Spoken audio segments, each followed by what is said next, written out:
أعوذ بالله من الشيطان الرجيم. بسم الله الرحمن الرحيم. الحمد لله رب العالمين بارئ الخلائق أجمعين. الحمد لأهله والصلاة على أهلها. الصلاة والسلام على سيد الأنبياء والمرسلين العبد المؤيد الرسول المسدد المصطفى الأمجد الحبيب الأحمد النبي الأمي المكي المدني السراج المنير الكوكب الدري صاحب الوقار والسكينة المدفون بأرض مدينة سيدنا ونبينا وشفيع ذنوبنا طبيب قلوبنا وحبيب نفوسنا ومولانا أبي القاسم محمد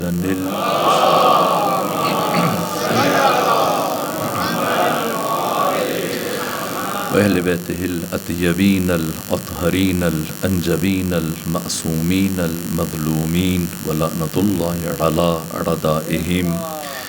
ومنكري فضائلهم وغاصبي حقوقهم من جوم عداوتهم إلى الآن ومن الآن إلى قيام يوم الدين وبعد يوم الدين. أما بعد فقد قال حق سبحانه وتعالى في القرآن. بسم الله الرحمن الرحيم. يا أيها الرسول بلغ ما أنزل إليك من ربك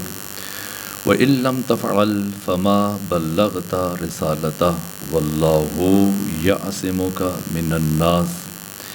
إن الله لا يهدي القوم الكافرين. اليوم يئس الذين كفروا من دينكم فلا تخشوهم واخشون اليوم أكملت لكم دينكم وأتممت عليكم نعمتي ورضيت لكم الإسلام دینا. صلوات بھیجیے خاندان فاطمہ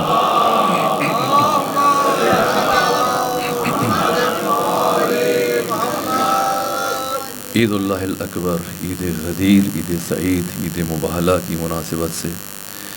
جو اہتمام کیا سید بزرگوار نے اور آپ سب مومنین تشریف لائے، آقا امام زمانہ کی بارگاہ میں اور آپ سب مومنین کی خدمت میں مبارکباد عرض کرتا ہوں. پروردگار ان پاکیزہ ترین ساعتوں کے صدقے میں آپ سب پہ اپنی رحمت نازل فرمائے اور آپ کی تمام دعاؤں کو اپنی بارگاہ میں مستجاب فرمائے. وقت بہت محدود ہے. سید عزیز نے جو عنوان رکھا ہے وہ عید غدیر اور عید مباہلہ، تو ان دو باتوں کو جمع کرنا بہرحال میرے لیے تھوڑا سا مشکل ہے چونکہ وقت بہت محدود ہے. اگر ہم ایک ہی صف میں ان چیزوں کو رکھیں تو پھر یہ چیزیں باہم طول میں آتی ہیں، تو انہیں سمجھنے کے لیے ہمیں پھر ایک تاریخی سفر طے کرنا ناگزیر ہے. اگرچہ وقت محدود ہے اور میں چاہوں گا کہ میں زیادہ سے زیادہ خطبہ غدیر، فلسفہ غدیر، راز غدیر، حکمت غدیر، اسرار غدیر اور غدیر کی علمی بنیادیں آپ کی خدمت میں کسی حد تک عرض کرنے میں کامیاب ہو سکوں. لیکن اس سے پہلے اس فکری تسلسل کو سمجھنے کے لیے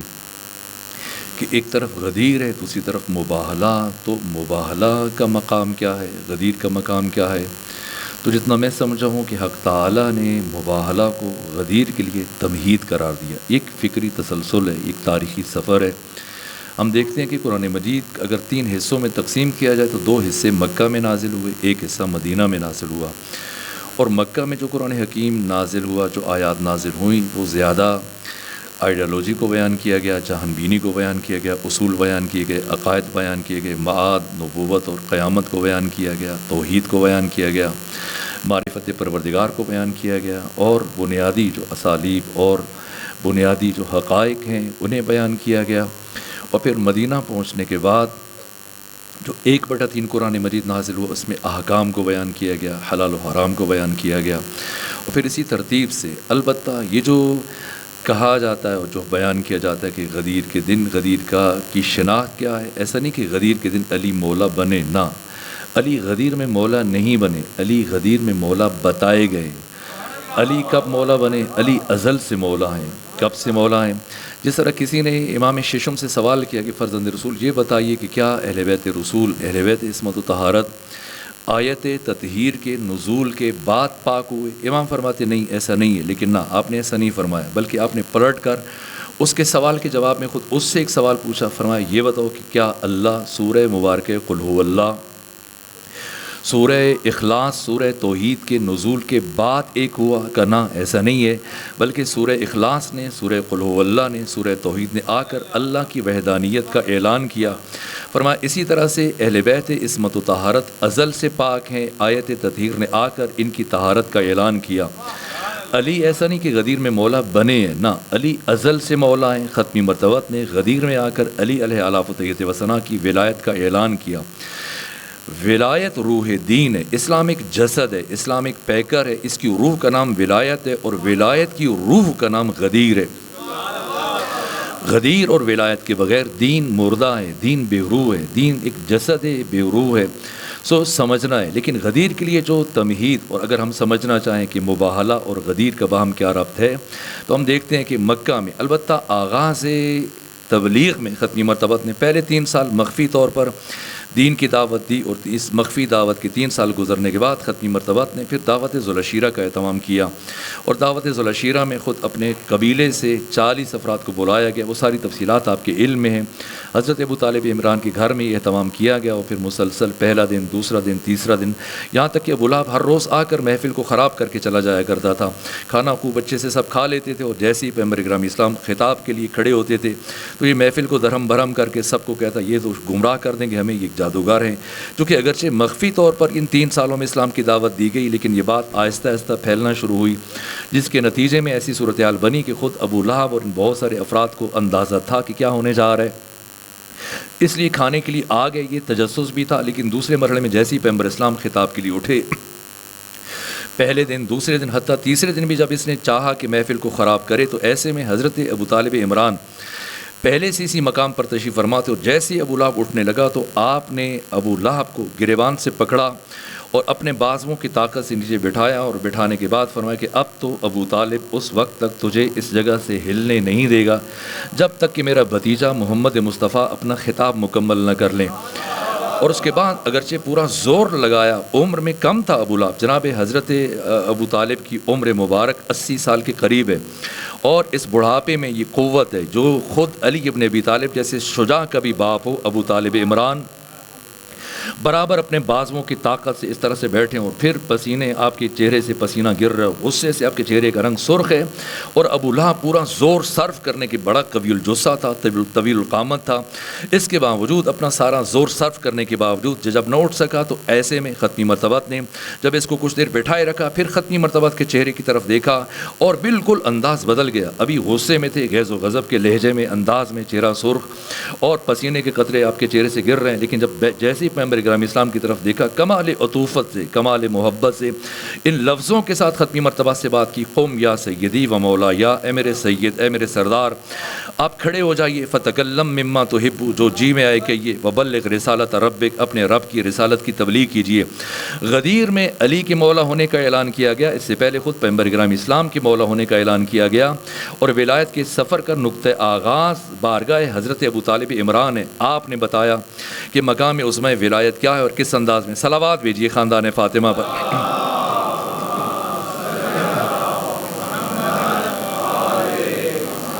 خدا سبحان عالم بزرگوار کو آپ سب کو اپنی حفظ و پناہ میں رکھے، حوادث روزگار سے محفوظ اور معمون رکھے۔ میرے بزرگوار ہیں، بڑے بھائی ہیں، خود ان کی موجودگی میں سوء ادب ہے، لیکن بہرحال بات شروع ہوئی تو اسے پایا تکمیل تک پہنچانا، آگے بڑھانا۔ میں کوشش کروں گا کہ چند ایک ٹوٹے پھوٹے الفاظ عرض کرنے میں کامیاب ہو سکوں۔ تو یہ مرحلہ کہ خود یہ جو بارگاہ ابو طالب عمران میں آپ نے بتایا، آج وہ تحریکیں بنائی جاتی ہیں، لبیک کے نعرے لگائے جاتے ہیں، ناموس کے بل پیش کیے جاتے ہیں، حرمت رسالت کے بل پیش کیے جاتے ہیں، لیکن پہلی درسگاہ، پہلی یونیورسٹی، پہلا مدرسہ احترام رسالت سمجھنے کے لیے، سیکھنے کے لیے خود بارگاہ ابو طالب عمران ہے، جو چچا ہونے کے باوجود، باپ ہونے کے باوجود، مربی و سرپرست ہونے کے باوجود اپنی گود کے پالے کو کافروں کے مجمع میں اپنا سید و سردار کہہ رہے، دنیا کو یہ بتا رہے کہ جب میں ابو طالب عمران سردار کعبہ ہونے کے باوجود، رئیس بطحہ ہونے کے باوجود، خانہ کعبہ کا کلید بردار ہونے کے باوجود، چچا اور باپ ہونے کے باوجود، مربی اور سرپرست ہونے کے باوجود اپنی گود کے پالے کو کافروں کے مجمع میں اپنا سید و سردار کہہ رہا ہوں تو کسی اور کو کیا حق پہنچتا ہے کہ وہ پیغمبر گرامی اسلام کو اپنا یار کہنا شروع کر دے، اپنا دوست کہنا شروع کر دے۔ پہلے مرحلے میں خود ابو طالب عمران نے مولا کا معنی بتایا۔ یہ سفر یہاں سے شروع ہوا اور پھر یہ مکی زندگی، اور اس کے بعد پھر ختم مرتبت 12 ربیع الاول کو، یکم ربیع الاول کو اپنے سفر اختیار کیا مکہ سے مدینہ کی جانب۔ 3 دن غار ثور میں رہے، 4 ربیع الاول کو غار ثور سے روانہ ہوئے، 12 ربیع الاول کو ختم مرتبت مدینہ پہنچتے ہیں۔ اب جب مدینہ پہنچتے ہیں تو یہاں سے 12 ربیع الاول کو ہی نماز پنجگانہ میں 7 رکعتوں کا اضافہ ہوا ہے۔ اسی طرح سے جو پہلی یہ 5 نمازیں جو سب سے پہلے فرض ہوئی ہے، ظہر، پھر عصر، پھر مغرب، پھر عشاء، پھر فجر، مکہ میں ان 5 نمازوں کی رکعتوں کی تعداد 2 تھی، یعنی 2 تھی، یعنی 5 نمازوں کی کل رکعتیں یہ 10 تھیں، لیکن مدینہ پہنچنے کے بعد 12 ربیع الاول کو مزید 7 رکعتوں کا اضافہ ہوا۔ دوسری جانب مسجد نبوی کی تعمیر کا آغاز ہوا، تیسری جانب خود آذان اور اقامت کا آغاز ہوا۔ پھر اس طرح سے انصار کا جو سردار ہے اسعد بن زرارہ، اس نے اسلام قبول کیا۔ اس طرح یہودیوں کا سب سے بڑا عالم عبداللہ سلام، اس نے اسلام قبول کیا، اور ختمی مرتبت نے بنو قریظہ کے ساتھ، بنو نذیر کے ساتھ، اور اسی طرح سے بنو مستلق کے ساتھ پیمان باندھا کہ ہم آپس میں جنگ نہیں کریں گے، اور کسی ایک قبیلے پر جنگ مسلط کی گئی، ہم سب مل کر دفاع کریں گے۔ یہ فکری تسلسل ہے، ہم سمجھنا ہے غدیر تک پہنچنے کے لیے، چونکہ ہمارے محترم میزبان نے مباہلہ اور غدیر کو باہم اس طرح سے ملایا، تو میں پھر چاہوں گا کہ اس ربط کو ہم تاریخی ربط کو سمجھنے میں کامیاب ہو جائیں اور پھر نتیجہ لے سکیں اور پھر بعد کے مراحل تک پہنچنے میں کامیاب ہو جائیں۔ یہ ہجرت کا پہلا سال ہے، ہم نے اس ترتیب کو سمجھنا ہے۔ اعلان غدیر ہجرت کے پہلے سال بھی کیا جا سکتا تھا، دوسرے سال بھی کیا جا سکتا، تیسرے چوتھے سال کیا جا سکتا تھا، 5ویں سال، 6ٹھے سال، 7ویں سال، 8ویں سال۔ پیغمبر گرامی اسلام نے اعلان غدیر کو ہجرت کے 10ویں سال میں کیوں رکھا ہے؟ اپنی ولادت، اپنی رحلت سے صرف 4 مہینے پہلے جب آپ کو حکم دیا گیا تو 70 دن پہلے ختمی مرتبت نے یہ اعلان کیا۔ اس خاص جگہ کا انتخاب کیوں کیا گیا؟ اس خاص وقت کا انتخاب کیوں کیا گیا؟ اس سے پہلے کیوں نہیں رکھا گیا؟ راز کیا ہے؟ یہ ترتیب کیا ہے کہ پہلے سال میں، اب ہم ان احکامات کو دیکھیں گے کہ پہلے سال میں 7 رکعتوں کا اضافہ ہوا، اسی طرح سے پھر دوسرے سال میں یکم محرم کو زکوٰۃ فرض ہوئی ہے۔ مکہ میں زکوٰۃ فرض نہیں تھی، ہجرت کے پہلے سال زکوٰۃ فرض نہیں تھی، ہجرت کے دوسرے سال یکم محرم کو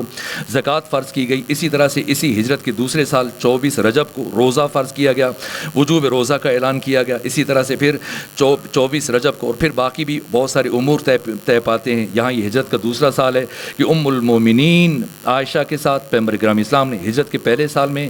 عقد کیا۔ جب آپ مدینہ سے چلے تو اس وقت ہجرت کے وقت ختمی مرتبت کی عمر مبارک 52 سال 11 مہینے 13 دن، یعنی 53 سال مکمل ہونے میں سے 17 دن کم تھے، اور اب آپ جو 53 برس کی عمر میں، اور ختمی مرتبت کا یہ پہلا عقد ہوتا ہے۔ اور ہجرت کے دوسرے سال میں مولا متقیان سیدہ زہرا سلام اللہ علیہ کا عقد ہوا،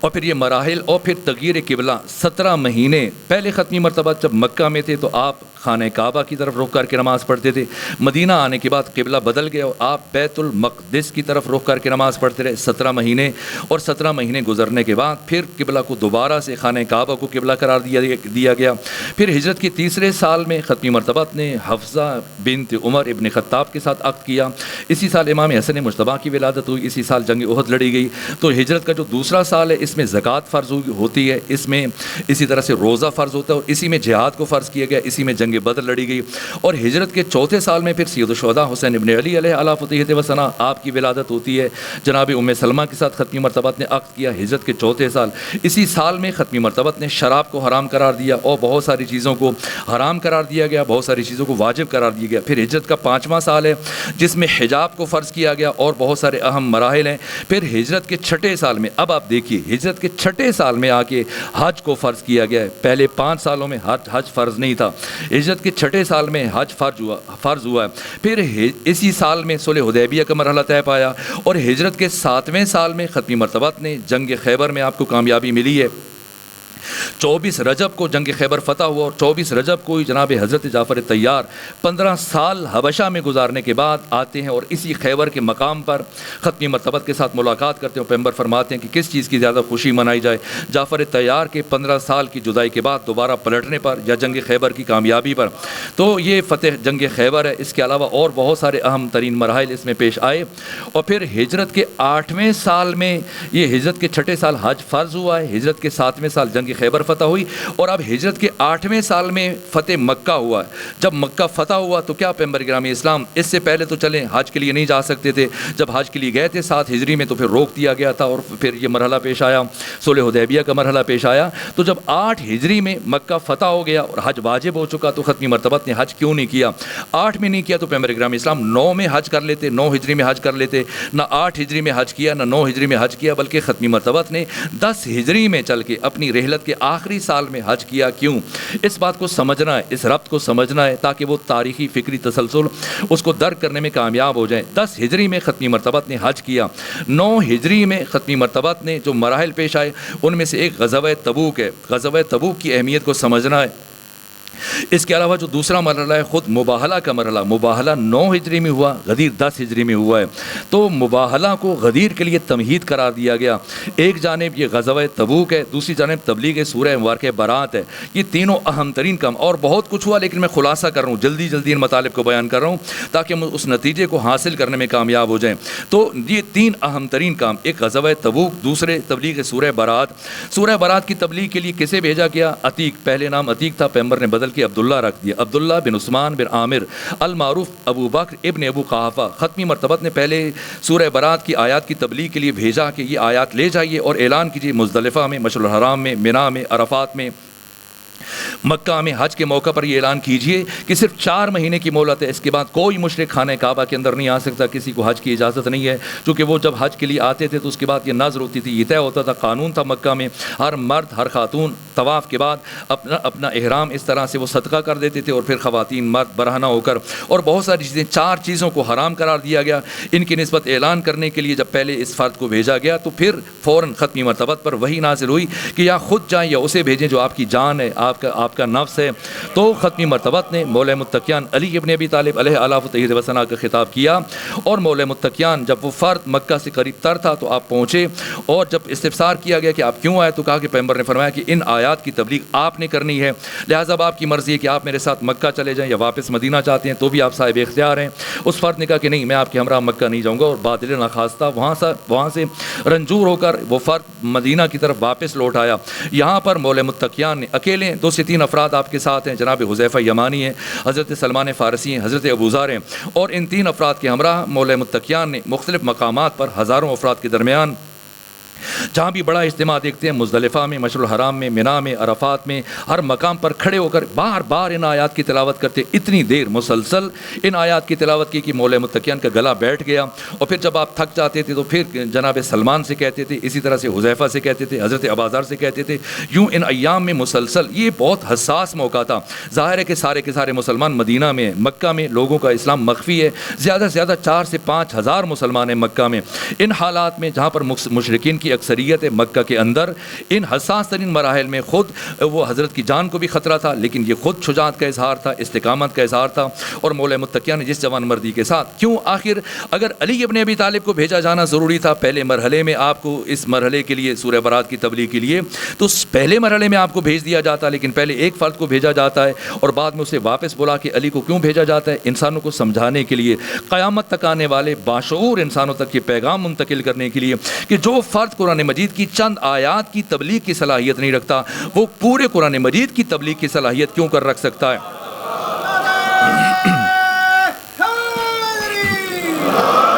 یہ سارے مراحل, یہ ساری چیزیں سمجھائی جا رہے ہیں, بتائی جا رہے ہیں. دوسری غزوہ تبوک ہے. اگر مجھ سے پوچھیں کہ میں ناچیز معمولی طالب علم, ایک عالم محقق ہیں, تشریف فرمائے, ان کی موجودگی میں اپنی بات عرض کر رہا ہوں کہ جو میں آج تک تاریخ, حدیث, سیرت کا مطالعہ کرنے کے بعد جس نتیجے پہنچا ہوں کہ غدیر کے بعد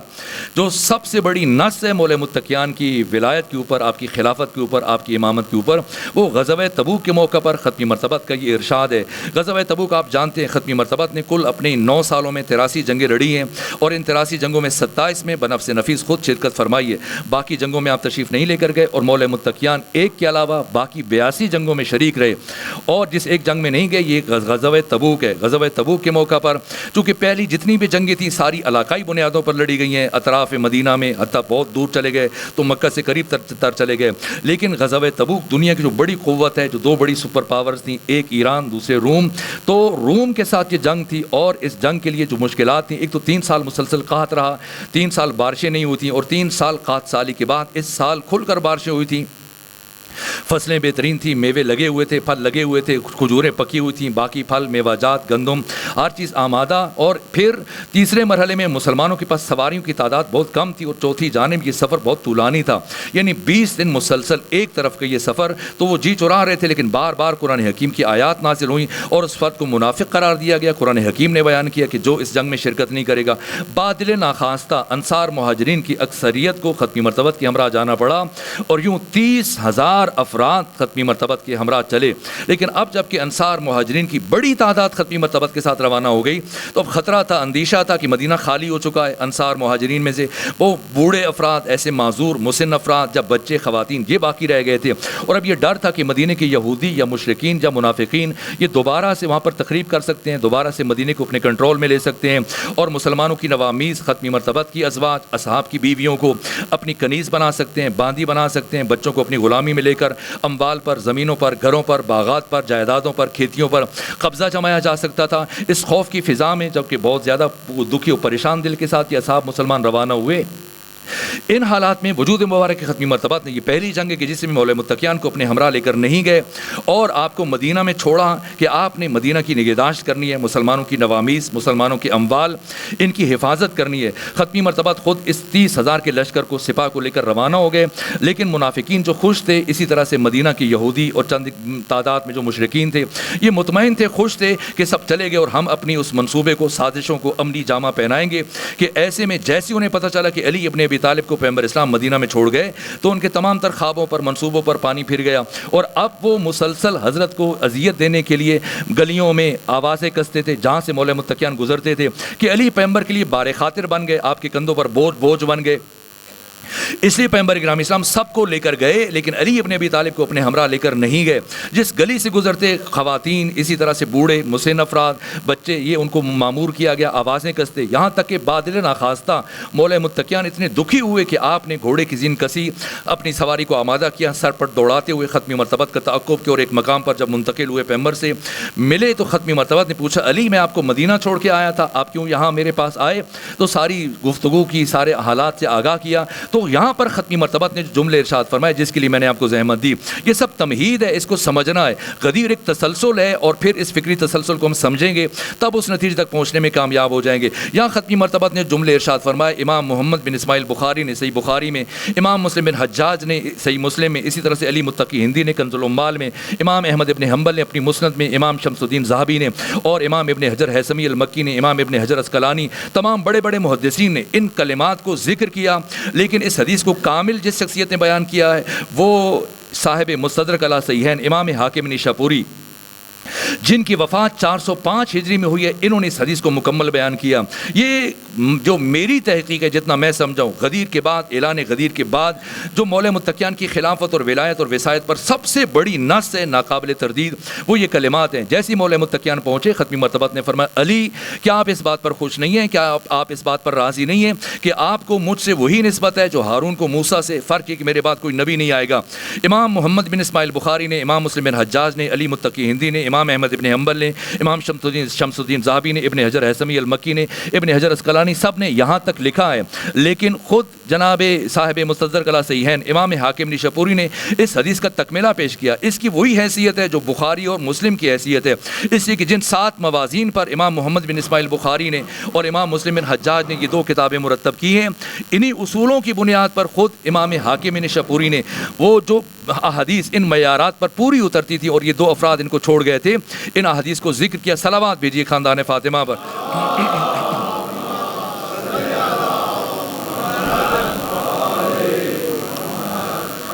وسیلہ ایسا ہونا چاہیے کہ جو ساتھ ساتھ چلنا چاہیے، اسی لیے خیر ایسا چلیں، ایک بیان اس میں وسیلہ ناقص ہو تو بات چل جائے گی، لیکن دنیا میں اور آخرت میں خصوصاً اگر وسیلہ ناقص ہو تو یہ پریشانی کی مسئلہ بن جائے گا۔ کوشش کریں گے کہ میں جلدی میں شرمندہ ہوں کہ جلدی اس لیے بیان کروں کہ کچھ مراحل کو آپ خدمت میں عرض کرنے میں کامیاب ہو جاؤں۔ یہاں پر امام محمد بن اسماعیل بخاری نے، مسلم بن حجاج، ان شخصیات نے یہاں تک بیان کیا ہے، لیکن صاحب مستدرک علی صحیحین امام حاکم نیشاپوری نے اس حدیث کا تتمہ اور تکملہ پیش کیا کہ ختمی مرتبت نے فرمایا، یا علی لا ینبغی ان اذهب الا وانت خلیفتی،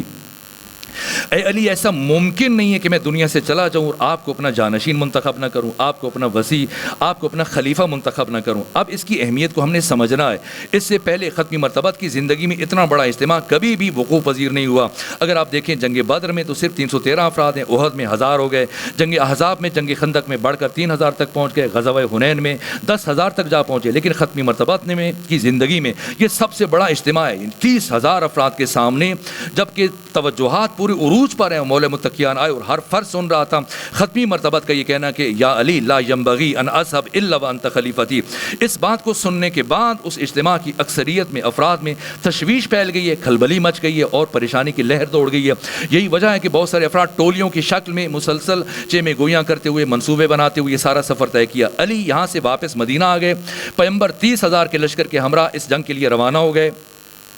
اگرچہ پیغمبر کو پہلے سے پتا تھا کہ جھوٹی افواہیں، لیکن خود یہ حکمت الہیہ کا تقاضا تھا کہ پیغمبر گرامی اسلام تشریف لے کر جائیں۔ اس سارے سفر میں سازشوں کے جال بنے جا رہے تھے، منصوبے بنائے جا رہے تھے، یہاں تک کہ یہ طے کیا گیا کہ کسی صورت بھی ختمی مرتبہ زندہ واپس مدینہ میں نہیں جانے چاہیے، اور اس سفر میں ہی پیغمبر گرامی اسلام کو شہید کر دیا جائے اور پیغمبر کی رحلت ہو جائے۔ اور اسی سفر میں جب کہ علی موجود نہیں ہوں گے تو جیسی پیغمبر کی وفات ہوگی تو پھر باریاں معین کر دی گئیں۔ یہ پوری تحریر لکھی گئی ہے، یہ بڑے بڑے مورخین نے، بڑے بڑے سیرت نگاروں نے یہ تحریر لکھی ہے، یہ بیان کیا، اس کو ذکر کیا، درج کیا اپنی کتابوں میں، یہاں تک کہ یہ طے کیا گیا کہ اسی سفر میں ختمی مرتبت کو قتل کیا جائے گا اور اسی سفر میں ختمی مرتبت کے جانشین کو منتخب کیا جائے گا۔ یوں جاتے ہوئے ان مقامات کو دیکھا جاتا رہا کہ کیا موزوں ترین مقام، کیا موزوں ترین جگہ جہاں پیغمبر گرامی اسلام کو شہید کر دیا جائے، اور 20 دن ختمی مرتبت نے اس مقام پر قیام فرمایا، پھر پلٹ کر آئے۔ بہت سارے واقعات ہیں، سب سے گریز کرتے ہوئے جب پیغمبر گرامی اسلام پلٹ کر آ رہے تھے تو ایک خاص مقام، ایک گھاٹی جس کی چوڑائی اتنی تھی کہ بمشکل ایک فرد وہاں سے گزر سکتا تھا، اور پھر اس کی گہرائی بہت زیادہ تھی کہ اگر کوئی وہاں سے گرا دیا جائے تو ممکن نہیں کہ وہ زندہ رہ سکے۔ اس مقام کو ختمی مرتبت کو قتل کرنے کے لیے منتخب کیا گیا تھا۔ چنانچہ 12 افراد انہوں نے اپنے چہروں پر نقاب ڈالے اور ختمی مرتبت سے ایک تیز رفتاری کے ساتھ اپنے گھوڑوں کو دوڑاتے ہوئے آگے پہنچے، اور اس مقام پر پہلے سے روپوش ہو گئے کہ جیسے ہی پیغمبر اسلام کی سواری اس مقام پر پہنچے گی تو پیغمبر کی سواری کو گمراہ کیا جائے گا، اور پھر پیغمبر سواری کے ہمراہ اس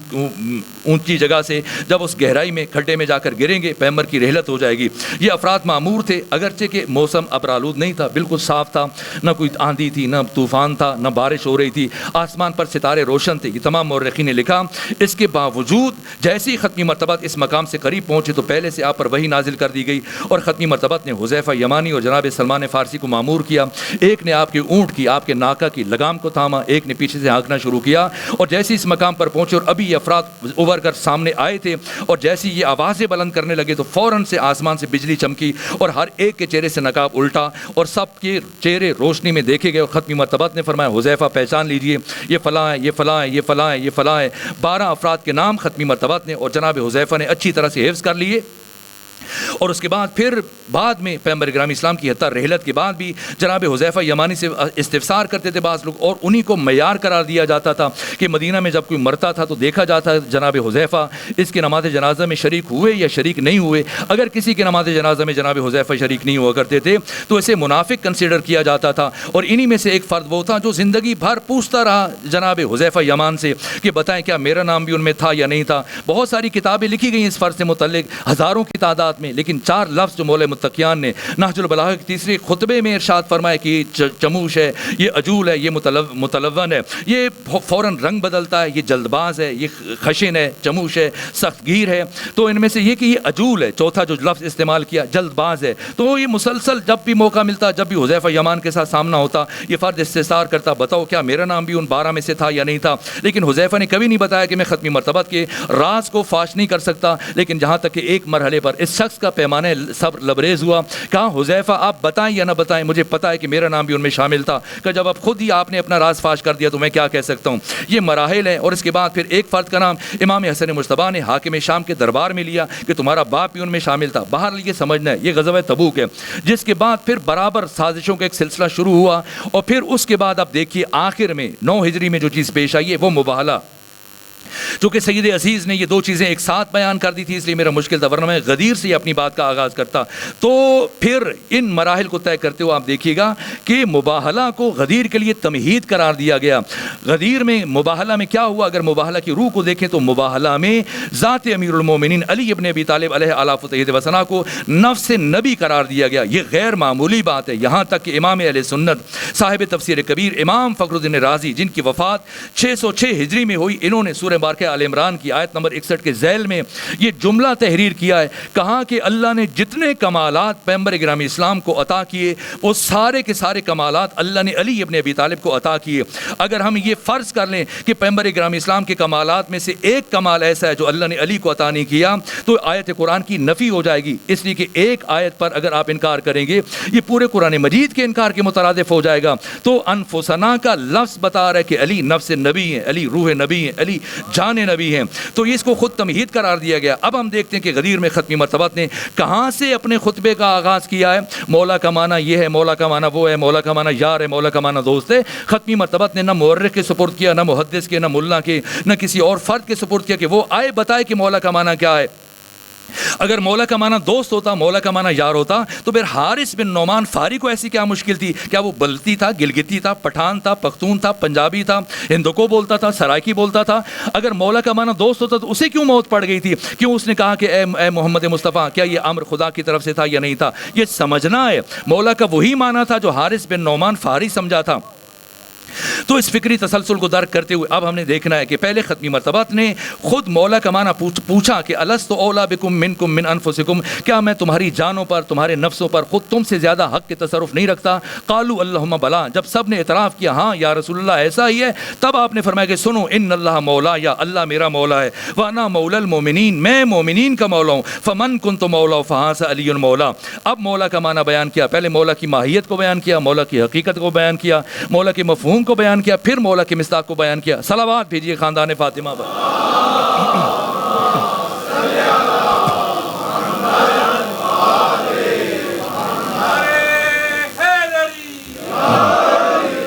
اب ہم نے دیکھنا ہے پہلی ہجری میں بھی غدیر کا واقعہ پیش آ سکتا تھا، دوسری، تیسری، چوتھی، پانچویں ہجری میں، لیکن کیوں سب سے آخر میں رکھا گیا؟ ایک تو آپ دیکھیں کہ ان کاموں میں سے ایک کام جو ختمی مرتبت نے 8ویں ہجری میں انجام دیا، وہ 185 ممالک کے جو صدور اور سربراہان ہیں ان سب کو اسلام کی دعوت بھیجی ہے، اور جو اب اسلام جہانی بن رہا ہے، پوری دنیا میں پیغام پھیل رہا ہے۔ اگر پہلے سال میں ایسا اجتماع ہوتا، اتنی بڑی تعداد میں ایک تو وقوع پذیر نہ ہو سکتا ایسا اجتماع، دوسری شرکت، نمائندگی، اور پھر حجتیں تمام نہ ہو جاتی، اور تیسری جو اہم ترین بات ہے وہ صلاحیت، استعداد، لیاقت اور قابلیت ہے۔ یہ بات بہت اہم ہے، اور غدیر میں یہ ہم میں اہل تسنن میں جو بنیادی فرق ہے، اہل تسنن، برادران اہل تسنن، وہ حسن قبح ذاتی کے قائل نہیں ہیں، حسن و قبح عقلی کے قائل نہیں ہیں۔ ہم حسن و قبح ذاتی کے قائل ہیں، ہم حسن و قبح عقلی کے قائل ہیں۔ اہل سنت کا عقیدہ کیا ہے؟ وہ ان کا عقیدہ یہ ہے کہ اللہ اگر کسی کو اچھا کہہ دے وہ اچھا ہے، اللہ اگر کسی چیز کو برا کہہ دے وہ بری ہے۔ لیکن ہمارا عقیدہ یہ ہے کہ پروردگار صرف اس چیز کو اچھا کہتا ہے جو حقیقت میں اچھی ہے، اور صرف اس چیز کو برا کہتا ہے جو حقیقت میں بری ہے۔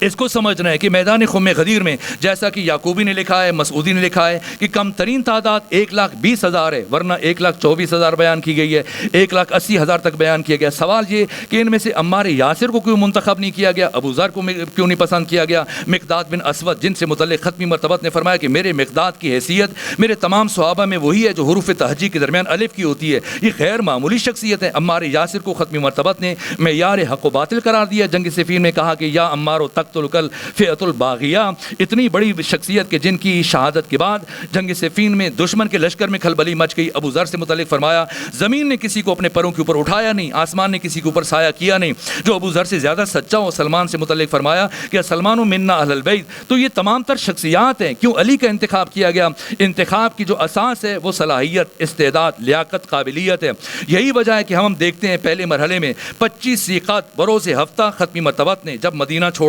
80,000 افراد ختمی مرتبت کے ہمراہ شامل ہیں۔ کیوں؟ اس لیے کہ یکم سیقات کو یہ حکم دیا گیا، اور جس کے بعد پیغمبر فرماتی کہ شیبتنی سورۃ الہود، سورہ ہود نے مجھے بوڑھا کر دیا۔ اور جناب حضرت ابوذر نے پوچھا یا رسول اللہ سورہ ہود کی کس بات نے آپ کو بوڑھا کیا؟ کہ یہ جو خدا نے مجھے فرمایا کہ فاستقم کما امرتا، اے میرے مصطفیٰ آپ نے ایسے استقامت دکھانی ہے جیسے کہ آپ کو حکم دیا گیا. 25 دن مسلسل ختمی مرتبت نے مدینے کا کوئی گھر نہیں چھوڑا جہاں پہ خود جا اپنے اصحاب کے ذریعے سے یہ پیغام نہ پہنچایا ہو، جس کا نتیجہ یہ ہوا کہ 25 ذیقعد بروز ہفتہ جب ختمی مرتبت نے مدینہ چھوڑا، 80,000 افراد جن میں بچے ہیں، بوڑھے ہیں، مرد، خواتین، سب کے سب 9 پیغمبر اسلام کی 11 ازواج ہیں، 2 کا انتقال ہو چکا ہے، باقی 9 زندہ ہیں. 9 کی 9 اس سفر میں پیغمبر کے ساتھ شامل ہیں. امام حسن، امام حسین، زینب کبریٰ، زینب صغریٰ، صدیقہ کبریٰ، جناب سیدہ زہرا سلام اللہ علیہا، سب کے سب اس سفر میں پیغمبر اسلام کی 2 پھوپھیاں زندہ ہیں، وہ اس سفر میں آپ کے ساتھ شامل ہیں. اب آپ اس سفر کی اہمیت کو دیکھیے. کیوں امام محمد باقر علیہ آلاف تحید و ثنا فرماتے کہ تاریخ بشر میں، تاریخ آدم میں، تاریخ عالم میں، تاریخ خاتم میں، تاریخ انسانی میں کوئی بھی اعلان مثل غدیر نہ ہوا، نہ قیامت تک ہو سکے گا. کیا انفرادیتیں ہیں غدیر کی؟ غدیر میں صرف مولا متقیان کی ولایت کا اعلان نہیں ہوا ہے، علی کی ولایت کا اعلان ہزاروں مرتبہ اس سے پہلے ہو چکا ہے. غدیر میں کیا ہوا ہے؟ اس کی انفرادیت کو سمجھنا ہے، اس کی امتیازات کو سمجھنا ہے. اس سارے سفر میں ہم دیکھتے ہیں پیغمبر کو واپسی پر 5 دن لگے، لیکن جاتے ہوئے 10 دن لگے. کیوں؟ راستے میں جتنی بھی منازل ہے، متعشہ ہے، سیرف ہے، منصرف ہے، خدجد ہے، ارق و زبی ہے، مرز زہران ہے، اسایا ہے، ابوا ہے، روحا ہے، ان تمام مقامات پر ختمی مرتبہ راستے کی آبادیوں سے جتنے افراد کو اپنے ہمراہ لے کے جا سکتے تھے، وہی اعلان جو مدینہ میں کیا، وہی اعلان راستے کی آبادیوں میں کرتے رہے کہ سب پر واجب ہے کہ سفر میں میرے سہیم اور شریک بن جائیں، اور اگر کوئی شخص کسی وجہ سے ہمارے ساتھ نہیں جائے گا وہ دشمن خدا، دشمن رسول قرار پائے گا، اور اس پر اللہ اور اس کے رسول کی لعنت ہوگی. ہر فرد، یہاں تک کہ 22 سے 23,000 افراد اس سفر میں پیغمبر گرامی اسلام کے ہمراہ شامل ہوئے ہیں. 80,000 افراد مدینہ سے، 23,000 افراد راستوں سے، اور مولا متقیان کے جو خود مدینہ میں موجود نہیں تھے، یمن میں تھے. پیغمبر اکرام اسلام نے آپ کو یہ پیغام بھیجا کہ علی جتنا جلد ممکن ہو سکے آپ یمن کو خیر آباد کہیں اور فوراً واپس آئیں، لیکن آپ نے مدینہ واپس نہیں آنا ہے. میں نے آپ کا احرام اٹھا لیا ہے، آپ حج کی نیت باندھ دیجئے اور آپ نے مکہ کی طرف آنا ہے، سفر کرنا ہے. اور علی اکیلے نہ آئیے گا، جتنے افراد کو اپنے ہمراہ لے کے آ سکتے ہیں لے کے آئیے. یوں 12 سے 13,000 افراد کو مولا متقیان یمن سے اپنے ہمراہ لے کے آتے ہیں، اور 5 ذی الحج بروز منگل ختمی مرتبت مکہ کی سرزمین میں داخل ہوئے. ادھر مولا متقیان بھی اسی وقت مکہ کی سرزمین میں داخل ہو رہے تھے، اور جیسے ہی معانقہ کیا، مصافحہ کیا، ختمی مرتبت نے استفسار کیا علی کس نیت سے حج کریں گے؟ کہ یا رسول اللہ جیسے ہی مجھے آپ کا پیغام ملا تھا اسی لمحے میں نے اپنی نیت کو آپ کی نیت کے تابع کر دیا تھا، اور اللہ کی بارگاہ میں عرض کیا تھا کہ پروردگار جو تیرے نبی کی نیت ہے وہی تیرے علی کی نیت ہے. صلوات بھیجیے خاندان فاطمہ پر.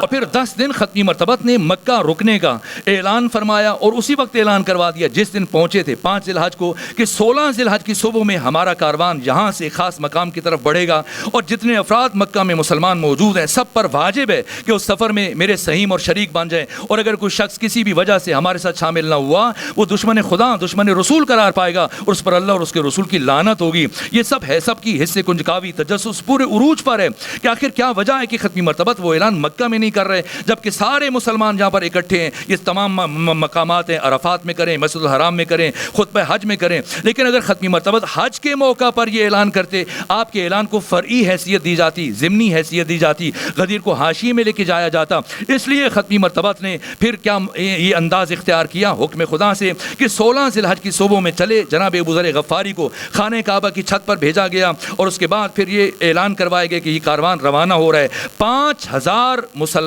جن کا تعلق مکہ سے تھا وہ بھی مجبور ہوئے کہ سفر میں ختمی مرتبت کے ہاں شامل ہوئے. یہاں تک کہ 18 ذی الحج جبکہ سورج طلوع کر چکا تھا، پیر کا دن، سوموار کا دن، یہ عظیم الشان کاروان یہ اس مقام پر میدان خم غدیر تک پہنچا ہے. میدان خم غدیر مجھے بھی جانے کا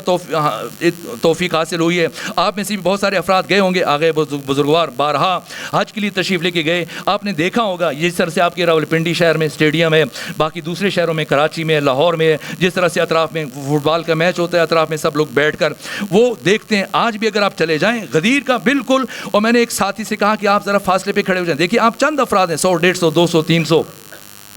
اس کے باوجود اس مختصر جمعیت تک اپنی آواز کو پہنچانے کے لیے میں اس وسیلے کا محتاج ہوں. اگر بجلی چلی جائے یا یہ وسیلہ خراب ہو جائے تو شاید اس آسانی سے میری بات آپ تک نہ پہنچ پائے. تو اب دیکھیے گا کہ کم سے کم 1.5 لاکھ افراد کا اجتماع ہے. اس اجتماع میں ختمی مرتبت اپنی بات کیسے پہنچائیں؟ تو اس مقام کے لیے ختمی مرتبت نے جو اہتمام کیا کہ ہر تھوڑے تھوڑے فاصلے پر صحابہ کرام میں سے منتخب چنیدہ افراد کو معین کیا. اور پیغمبر اسلام کیوں خطبہ اتنا بڑا نہیں ہے لیکن کئی گھنٹے کیوں لگ گئے؟ اس لیے کہ ایک ایک فرد تک بات پہنچائی جاتی تھی. ختمی مرتبت پہلے جب جب بیان کرتے تھے اور پھر کچھ فاصلے پر جو صحابی ہے وہ پچھلوں سے بیان کرتا تھا اور اس کے بعد پھر اگلے فاصلے پر جو صحابی ہے وہ ان سے پچھلوں پر بیان کرتا تھا، اور جب آخری فرد جو صحابی معمور ہوتا تھا اس جملے کو ان جملوں کو دہرانے پہ، جب وہ اشارہ کرتا اس سے پچھلا پھر پلٹ کر جس طرح ختمی مرتبہ تک آخری فرد اشارہ کرتا پھر پیغمبر اگلی بات کرتے تھے، یوں ایک ایک لفظ ایک ایک جملہ، تاکہ ہر فرد تک یہ جو پیغمبر گرامی اسلام نے اس خطبے میں ارشاد فرمایا کہ فل یبلغ الشاہد الغائبہ، جتنے افراد موجود ہیں، یعنی یہ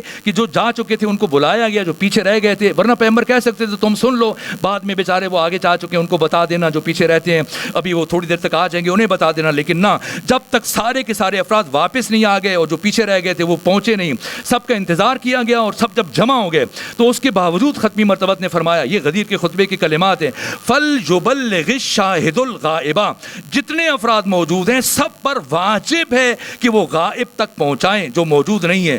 والوالد الولدہ، ہر باپ پر واجب ہے کہ وہ اپنے بیٹے تک پہنچائے، کب تک؟ الی یوم القیامہ، قیامت کے دن تک واجب ہے، یہ پیغمبر گرامی اسلام نے فرمایا۔ غدیر کسی خاص زمان کے ساتھ نہیں ہے، کسی خاص مکان کے ساتھ خاص نہیں ہے، غدیر زمان و مکان سے ماوراء ایسی سرمدی حقیقت ہے جو ہر عصر کے لیے، ہر زمانے کے لیے۔ صلوات بھیجیے خاندان فاطمہ پر۔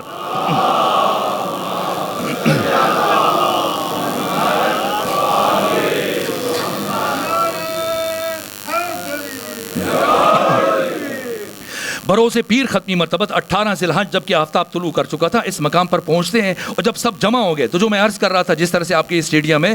مجھے بھی چند سال پہلے حج کے لیے جانے کی توفیق حاصل ہوئی، تو کافی جو میرے دوست تھے ان کو کافی فاصلے پر کہ کیا میری آواز آپ تک پہنچے گی، آپ کی آواز میں نے بھی سن رکھا تھا کہ یہاں پر اگر آپ کھڑے ہو جائیں تو دور تک آواز جاتی ہے، تو کافی دور کھڑے ہو کر جب بولتے تھے آرام سے، تو میں آرام سے ان کی بہت ہی ان کی واضح الفاظ میں ان کی آواز سنتا تھا، جب میں بولتا تھا تو وہ سنتے تھے، تو یہ وسائل نہیں تھے، یہ ذرائع نہیں تھے، اس کے باوجود وہ غدیر منتخب کیا گیا جو مقام۔ کیوں اس مقام کو منتخب کیا گیا؟ ازل سے اس مقام کو علی کے بیٹوں کی ولایت کے اعلان کے لیے منتخب کیا گیا تھا، اور جب سب جم کر بیٹھ گئے، یہ بات اہم ہے، میں کیوں عرض کر رہا ہوں، یہ حسن و قوب ذات کی بات جو میں کر رہا تھا۔ اب ختمی مرتبہ نے فرمایا شمع رسالت کے پروانوں کو جلدی کرو، ممبر بناؤ تاکہ اعلان کروں، یہاں تک کہ شمع رسالت کے پروانے صحراؤں میں پھیل گئے، اور کافی دیر تتبع و تفحص کے بعد، چھان پھٹک کے بعد، ڈھونڈنے کے بعد، پلٹ کر جب واپس آئے، سب نے اپنی عجز و ناتوانی کا اعتراف کیا، یا رسول اللہ اس صحرا میں، ریگستان میں حد نگاہ تک ریتی ریت ہے، نہ لکڑی نہ بڑھی نہ باقی سامان، تو ہم ممبر کہاں سے بنائیں؟ ختمی مرتبہ نے فرمایا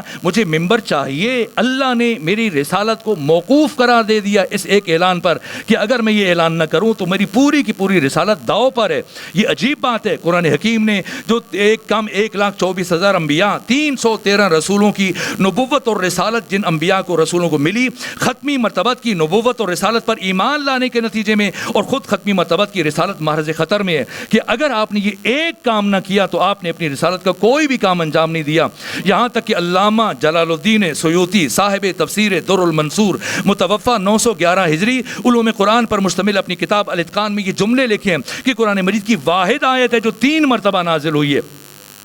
یہ آیت بلغ ہے، یعنی پروردگار کو بھی تاخیر گوارا نہیں، پہلی دفعہ 10 ہجری یکم ذیقات کو، اور دوسری مرتبہ ختمی مرتبہ جیسی میدان خم غدیر پہنچے تو یہ آیت دوسری مرتبہ نازل ہوئی، یعنی اللہ کو تاخیر گوارا نہیں۔ اس کے باوجود ختمی مرتبہ نے فرمایا کہ جلدی کرو، ممبر بناؤ، اور شمع رسالت کے پروانے جب پھیل گئے صحراؤں میں، اور کافی دیر پلٹنے کے بعد، تلاش کرنے کے بعد جب پلٹ کر آئے تو سب نے اپنی عجز اور ناتوانی کا اعتراف کیا کہ یا رسول اللہ ممبر نہیں بنا سکتے، فرمایا مجھے ممبر چاہیے، اس لیے کہ جب تک ممبر نہیں بنے گا میں یہ اہم ترین اعلان نہیں کر سکتا جس پر اللہ نے میری رسالت، میری نبوت کو موقوف قرار دے دیا۔ بادل ناخواستہ شمع رسالت کے پروانے دوبارہ صحراؤں میں پھیل گئے، اور کافی دیر تتبع و تفحص کے بعد، چھان پھٹک کے بعد، تلاش کے بعد، ڈھونڈنے کے بعد جب لوٹ کر آئے، سب نے اپنے ہاتھ کھڑے کر دیے، اپنے عجز اور ناتوانی کا، اپنی بے بذاتی کا، کم مائگی کا، اپنی عاجزی کا اعتراف کیا، یا رسول اللہ یہ صحرا ہے، ریگستان ہے، حد نگاہ تک ریتی ریت ہے، ہم یہاں ممبر کہاں سے بنائیں؟ اگر آپ کا یہاں پر خطاب کا پہلے سے ارادہ تھا ہمیں مکہ میں بتاتے، آپ کے لیے نیا ممبر تیار کر لیتے،